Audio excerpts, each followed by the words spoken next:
যানজট, দীর্ঘ ভোগান্তি ও নগর পরিবহন ব্যবস্থার সমাধানের নতুন সম্ভাবনা দেখাচ্ছে কৃত্রিম বুদ্ধিমত্তা। বৃহৎ ভাষা মডেল বা LLM এর সহায়তায় স্মার্ট পরিবহন ব্যবস্থা গড়ে তোলার প্রযুক্তি ও গবেষণার সফলতা তুলে ধরেন চীনের থংচি বিশ্ববিদ্যালয়ের সহযোগী অধ্যাপক ডক্টর লি চিয়ান। ঢাকায় দুটি সেমিনারে নানা দিক নিয়ে কথা বলেন তিনি। বিস্তারিত প্রতিবেদনে।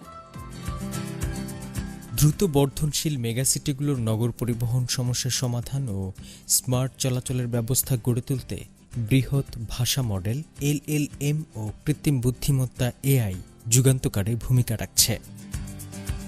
চীনের বিখ্যাত থংচি বিশ্ববিদ্যালয়ের কলেজ অব ট্রান্সপোর্টেশনের সহযোগী অধ্যাপক ডক্টর লি চিয়ান সম্প্রতি বাংলাদেশে অনুষ্ঠিত পৃথক দুটি সেমিনারে এ সংক্রান্ত গুরুত্বপূর্ণ তথ্য ও গবেষণা উপস্থাপন করেন।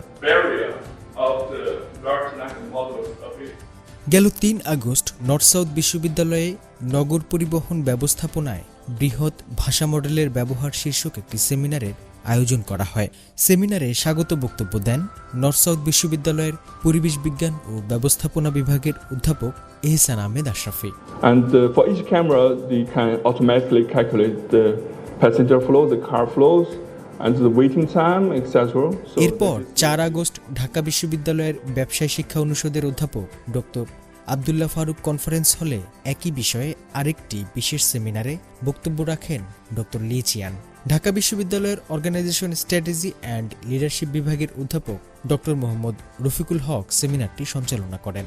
সেমিনারে বিশ্ববিদ্যালয়ের শিক্ষক ও শিক্ষার্থীরা অংশ নেন এবং নগর পরিবহন ব্যবস্থাপনায় AI এর প্রয়োগ বিষয়ে আলোচনা করেন। আমরা জানতাম যে আর কি AI হচ্ছে অনেক কিছু ভুল বলে, তো এটা আসলে কেন হয় সেটা আজকে বুঝতে পেরেছি যে এখানে হচ্ছে নেটিভভাবে হচ্ছে কানেকশনসগুলো করা থাকে না, নলেজ ক্রাফটটা নেই, যার কারণে AI হচ্ছে আমাদেরকে অনেক সময় যেটা অ্যান্সার দেওয়ার কথা না সেটা দিয়ে ফেলে।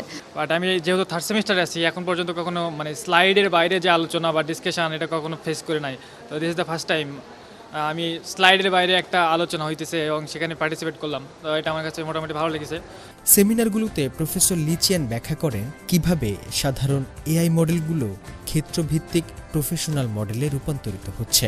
বিশেষ করে নগর পরিবহনে কৃত্রিম বুদ্ধিমত্তার প্রয়োগকে 4টি প্রধান স্তরে ভাগ করে পরিচালনা করা হয়: ডেটা এনহ্যান্সমেন্ট, নলেজ গ্রাফ ভিত্তিক knowledge enhancement, algorithmic model enhancement এবং মাল্টি এজেন্ট সহযোগিতার মাধ্যমে টাস্ক এনহ্যান্সমেন্ট। চীনের সাংহাইয়ের বেশ কিছু বাস্তব গবেষণা ও এর সফলতা তুলে ধরেন তিনি।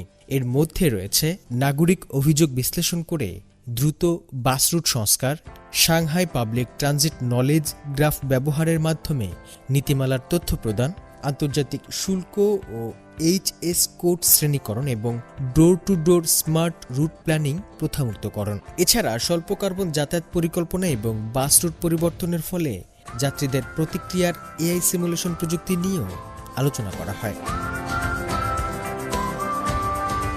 প্রফেসর লি জোর দিয়ে বলেন, কেবল তাত্ত্বিক মডেল নয়, বিশ্ববিদ্যালয়, গবেষণা প্রতিষ্ঠান ও শিল্প খাতের যৌথ প্রয়াসের মাধ্যমেই একটি শক্তিশালী open source smart transportation ecosystem গড়ে তোলা সম্ভব।